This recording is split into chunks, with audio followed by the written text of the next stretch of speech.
I'm your teacher Sahrish और मैं आपसे डिस्कस करने वाली हूँ आपकी शॉर्ट स्टोरी द रिवॉर्ड के वो क्वेश्चंस जो कि आपके पिछले पास्ट पेपर्स में आ चुके हैं। सबसे पहला क्वेश्चन हमारे पास आता है कि what is the lesson that the story the reward teachers, कि वो क्या सबक है जो स्टोरी द रिवॉर्ड हमें सिखाती है। और ये क्वेश्चन कब आया है आपके 2018 के पेपर में।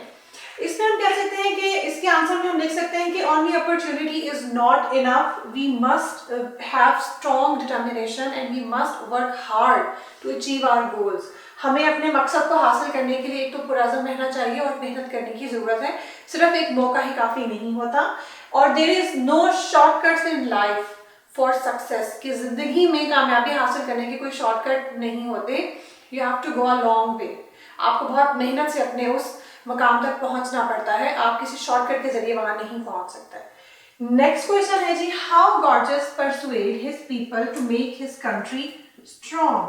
2016 में आपका ये क्वेश्चन आया है कि मिस्टर गॉर्जियस ने अपने लोगों को किस तरह से इस बात के लिए मनाया या राजी किया कि अपनी कंट्री का जो डिफेंस है उसे वो स्ट्रॉन्ग कर सके। उसने सबसे पहले ही ज्वाइंट पॉलिटिक्स, उसने पहले सियासत ज्वाइन की, then he started making speeches, लोग उसकी बात को सुनने लगे और जब लोग उसकी बातों को सुनने लगे तो उसने उनसे बात करना शुरू की कि एक्रोबैट्स या कोर्ट एक्रोबैट की जो पोस्ट है, it can make strong defence of the country. यानी उसने पहले लोगों को अपनी बात सुनने पर मजबूर किया और उसके बाद उसने उन्हें इस बात के लिए परसुएट किया या कायल किया कि जो एक्रोबैट की जॉब है वो इंस्पिरेशन हो सकती है लोगों के लिए कि वो उससे अपनी एक फिजिकल और हेल्दी लाइफ बना सकें और अपनी कंट्री के डिफेंस को स्ट्रॉन्ग कर सकें।